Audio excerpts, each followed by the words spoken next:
the voice of Virginia. Get to work on time and ahead of the pack. This is Richmond's Morning News with Rich Herrera on News Radio WRVA. Hey, thanks for joining us, everybody. This is News Radio WRVA. My name is Rich Herrera. This is Richmond's Morning News. Again, get started with us, play catch up the rest of the day. All right. We've been talking about the Supreme Court of Virginia and their decision on Friday upholding the Tazewell ruling that took place before the election. They found that the General Assembly had ramrodded this through, circumventing their own rules, and therefore it was invalid. Now, a lot of people have a lot of different things to say on both sides of the aisle. I do want to bring on someone that I respect very, very much. His name is Brian Cannon. He is a Democrat.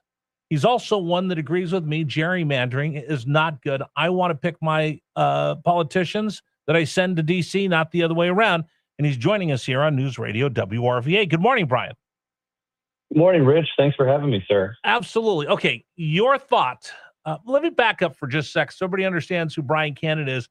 You were one of the folks that worked really hard to get rid of gerrymandering in the Commonwealth totally with the bipartisan commission that was enacted 6 years ago.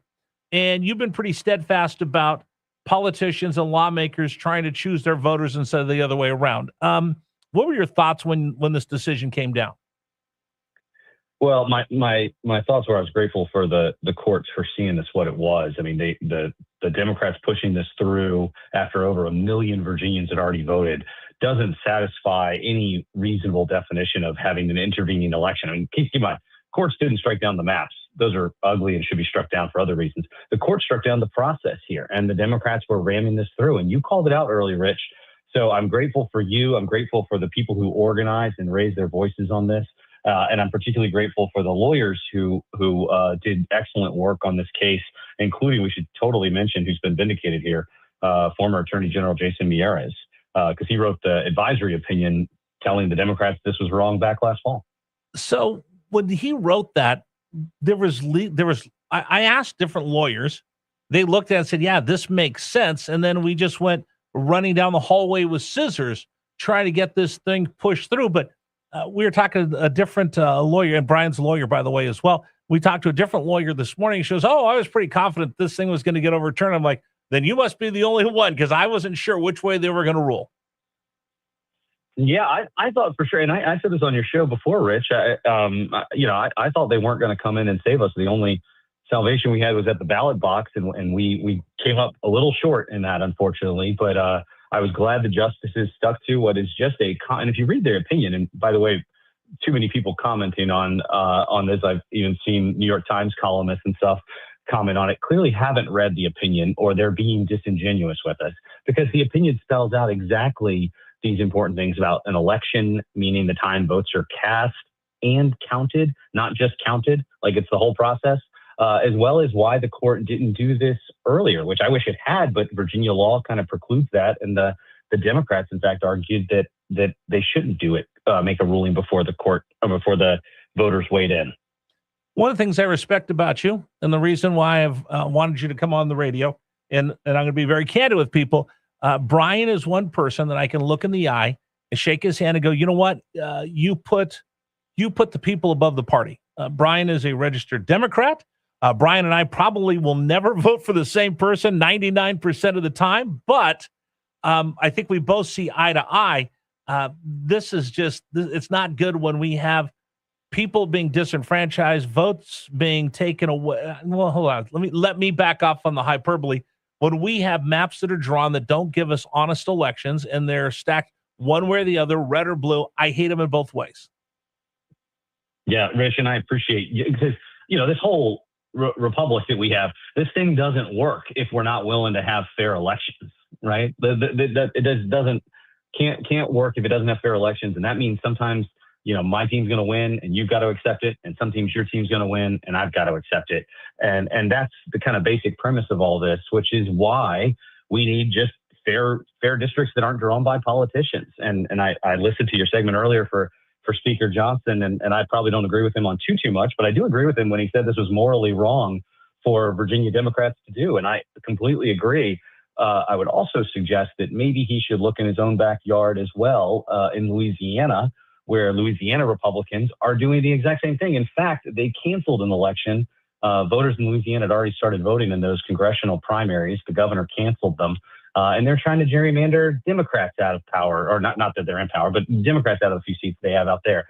So it's just morally wrong on both sides. And if we want to be a constitutional republic, we got to stand up for those fundamental principles. We can argue over taxes and wars and all sorts of things like that, but the free and fair election should be something we all support. And I spoke up to the chairman of the RNC. He wasn't happy. But I said, I don't like gerrymandering no matter who's doing it. And I told Mike Johnson, listen, hey, if Virginia wants to send 10 Democrats and 1 Republican, and they do it in an honest election where we have regular maps that aren't gerrymandered, hey, so be it. So I'm right there with you. It's the voice of the people. I'm an American before I'm a Republican. I think you're an American before you're a Democrat. And if more people saw it that way, maybe we wouldn't be at each other's throats, because the idea that Hakeem Jeffries is holding phone calls and people are suggesting, well, we fire the Supreme Court. Brian, you're a lawyer.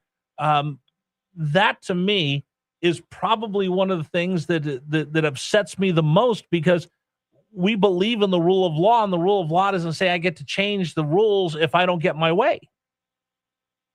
Yeah, I mean, weren't we just hearing, Rich, that this was a temporary measure and it was just narrowly targeted to fight back, blah, blah, blah. And then they lose a court case and all of a sudden they're like, blow the whole thing up and fire every justice on the Supreme Court. By the way, a lot of whom were elected with Democrat control of the state Senate. Mark Warner appointed the guy who wrote the opinion on the case. This isn't some like partisan hack Supreme Court. Arguably, we've got the best state Supreme Court in the country, because they're really genuinely nonpartisan. I mean, I agree with them all the time, but they're not party hacks.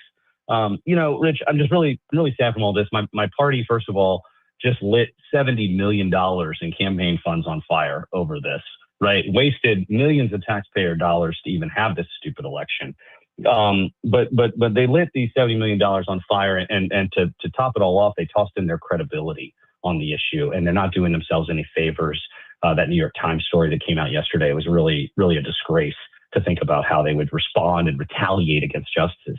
I don't understand why the first thing that comes to mind when they say, like, okay, so what's next, isn't just to run good campaigns and good candidates in these fair districts we have now. They can win. They don't have to cheat to do it. By the way, I looked it up. $5 million was the executive order that was signed by the governor to go forth with this. But then there's $20 million back in reimbursement that we'll give to local municipalities for putting on this. So it's actually a $25 million cost to the taxpayers of Virginia to have this. Let me ask you this. We have a lot of Democrats that listen to the program. Some of them, like me, most of them are not going to see eye to eye with me, just the same way you and I are friends. But we could see eye to eye on a couple things. Baseball. We both don't think gerrymandering is good no matter who's doing it. And then when we get to the politics, we'll differ a lot. And that's great. I'm glad that I have friends that I don't agree with all the time. It makes me stronger. To the Democrats that are listening, that are frustrated with me this morning, frustrated with everything, they're in frustration is concentration over something that's already happened. What would you say to the Democrat listeners that we have this morning that are upset, they're hurt, they're disappointed, they're frustrated over what came out of the Supreme Court on Friday morning? Yeah, I would say that, Rich, thank you for that. What came out of the state Supreme Court and what we're doing here in Virginia is different and separate in some ways, though not all, from the national thing that's happened, right? Obviously, Republicans are gerrymandering all around the country. Democrats are doing it too. California, see other places. But some states have said no. Indiana Republicans said no. Maryland Democrats have said no. So it's not this it's not all 50 states doing this and we're the only one not participating. A third of the states are doing this. 2/3 of the states aren't. We're now in the 2/3 of the states that aren't. I think that's a better place to be. But I do think is that the difference between what's happening in a lot of places in the South right now, Alabama, Louisiana, et cetera, where the Republicans are gerrymandering Democrats out of power versus here is that in Democrats here, guys, we don't need to cheat to win.